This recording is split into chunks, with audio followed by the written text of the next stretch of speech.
파수꾼의 나팔 소리는 성경에는 말이에요. 하나님의 일을 하는 사람이, 즉 하나님의 말씀을 선포하거나 전하는 사람이 두 종류예요. 하나는 구약시대는 이스라엘을 교훈하는, 이스라엘을 이방 민족들과 구별되게 하셨잖아요. 그래서 이방 민족들하고 구별되어 살도록, 근데 그렇게 살지 못하니까 하나님께서 파수꾼을 세우셔가지고 이스라엘을 향해서 하나님의 말씀을 외치게 하는, 이스라엘을 깨어있게 하는 사람들을 파수꾼이라 그랬어요. 그러니까 이스라엘 안으로 부는 거예요. 백성들을 향해서. 뭐 사사시대나 왕정시대에 그 가나안 족속이나 이방 족속들이 쳐들어오면은 백성들이 깨어 있어야 되잖아요. 그때 이스라엘 백성들을 향해서 나팔을 부는 거예요. 깨어 있으라고. 근데 신약시대 와서는 그리스도의 군사라고 그러는 거예요. 왜 군사냐? 파수꾼은 경계하는 사람들이고 군사는 나가서 싸우는 사람이에요. 어디까지? 예루살렘과 온 유다와 사마리아와 땅끝까지 가서 하나님의 말씀, 우리 주 예수 그리스도를 정언하신 아버지의 그 복음을 성령의 인도하심을 따라서 가서 전하는 이런 사람들을 보고 그리스도의 군사라 그린 거예요. 근데 저는 왜 구약시대에 이스라엘을 깨운 그런 사명감을 가지고 파수꾼이라고 하는가? 왜 그리스도의 군사라고 안 하고? 왜냐하면 복음을 전해야 되잖아요.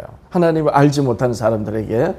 그렇게 전하려면 그리스도의 군사가 돼야 되는데 왜 굳이 구약시대 이스라엘을 깨우는 그런 일을 맡은, 그 자원하여 맡은 자로서 파수꾼이라는가? 이것은 이제 예수님께서 재림하시는 때가 다 됐는데 2000년 전에 예수님이 이 땅에 성육신 하실 때 그 유대인들이 다 하나님에게서 어긋나 버렸잖아요. 그런 것처럼 마지막 시대에 이제 예수님의 재림의 때가 다가오는 이 시대의 교회들이, 거의 대부분의 교회들이 하나님의 말씀에서 어긋나 있는 거예요.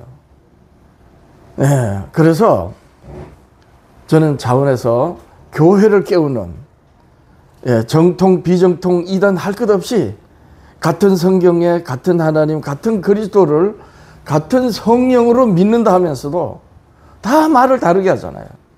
어떤 교회가 정통 교회인지 알 수 없는 이런 시대에 예수님이 이제 오시면은 알곡과 가라지를 이제 구별하시고 알곡은 하늘로 들어 올려서 하늘곡간 하늘 잔치에 들게 하시고 가라지들은요 장차 불심판을 받도록, 불심판에 멸망되는 그런 가운데 있도록, 가라지는 심판을 받기 위해서 묶어 놓는다 그랬잖아요.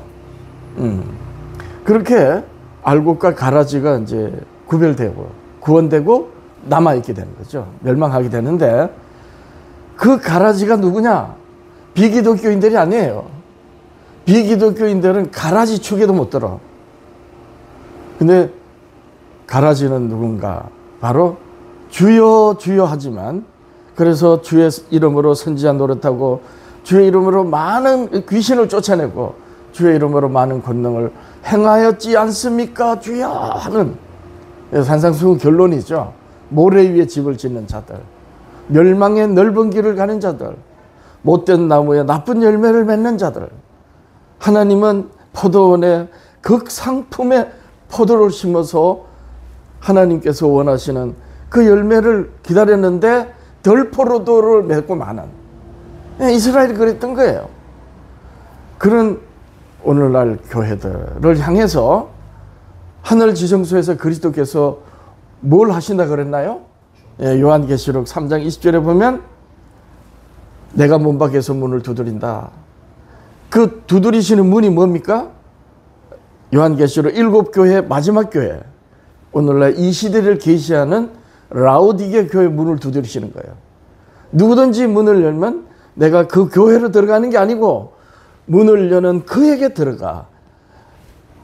나는 그와 더불어 먹고 그는 나로 더불어 먹으리라. 영생하리라. 그분이 산 떡이잖아요.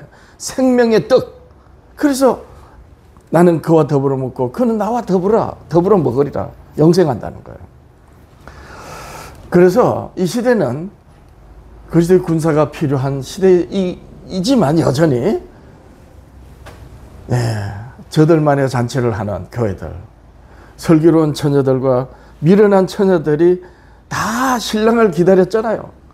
그런데 드디어 오므로 다 졸고 있을 때 신랑이 온다는 소식을 듣고 슬기로운 자들은, 기름 등불을 준비한 슬기로운 자들은 깨어서 그 신랑을 맞이했고, 신랑이 신부들을 데리고 올라갔잖아요. 근데 미련한 처녀들은 어떻게 했어요? 똑같이 신랑을 기다렸는데 신랑으로부터 들림받지 못하는 거예요. 슬기로운 처녀나 미련한 처녀는 전부 교회를 두고 하는 말씀입니다.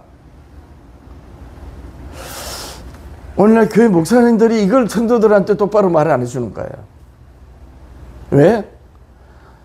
주여 주여 우리가 선지자 노릇하며 귀신을 쫓아내며 많은 권능을 행하였지 않습니까?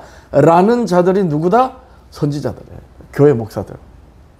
그러니까 성경을 바르게 이해하지 못해서이지만 설사 바르게 깨닫도록 누가 말해줘도 귀를 닫아버리는 거예요. 왜냐하면 지금까지 해온 말을 못 주워 담는 거예요. 그걸 지금까지 자신이 한 모든 말이 틀렸습니다 라고 하고 잘못 말해온 목사가 신앙을 개혁해야 되는데 그걸 못하는 거예요. 왜 못하죠? 왕처럼 대접받은 목사들이기 때문에. 자기가 섬기는 교인들 앞에 여러분들이시여, 내가 지금까지 예배 때마다 설교를 해왔던 모든 설교들이 거짓말한 겁니다 라고 목사들이 그럴 수 있을 것 같아요? 못 그래요. 자기 십자가를 지고 나를 따르라고 하는 그 십자가는 목사들이 진 십자가가 뭐다? 자기를 부인하는 거예요. 그래서 교회를 깨워야 되겠다는 의미로 저는 그리스도의 군사라고 하기보다가 파수꾼의 나팔이다, 파수꾼이다 이렇게 정해서 길거리에 나가서 마이크를 들고 교회를 향해서, 목사들을 향해서 당신들은 거짓말을 하고 있습니다 라고 저는 말하는 거예요. 실제로 나가서 아예. 자, 그래서 이 파수꾼의 나팔 소리, 오늘은 이스라엘 첫 선지자가 모세인데 모세가 어떤 증언을 하였는가, 이 말씀을 우리가 같이 듣고자 하는 겁니다. 말씀을 우리가 들을 때는 저는 장로교 합동교회 출신 목사인데 어느 날 안식일 교회 목사님을 만나서 이 이단이라고 생각했던 교회 목사님의 말을 듣고 깜짝 놀랐어요. 왜냐하면 이단이라고 여겼던 목사님이 틀린 게 아니고 정통이라고 생각했던 장로교 목사님 내가 틀린 걸 알았는 거예요. 이 순간 나는 너무나도 놀라버렸습니다. 그래서 그 이후로는 어떻게 했느냐, 성경을 읽을 때나 누가 하나님의 말씀을 할 때는 내 속에 있는 생각과 내가 가지고 있던 걸 다 비워버리는 거예요. 이 내 생각을 가지고 있으면 이 하나님의 말씀을 하는 그 사람의 말이 그 사람으로 하나님이 말씀하신 말씀이 제대로 안 들리는 거예요. 내가 생각하는 대로 들려버리는 거예요. 그래서 어느 때부터인가 누군가 하나님의 말씀을 하면 내 마음과 생각을 완전히 접어놓고 어떤 말씀인가 하고 귀를 기울입니다. 그렇게 듣는, 우리 함께 듣는 시간이 되었으면 합니다.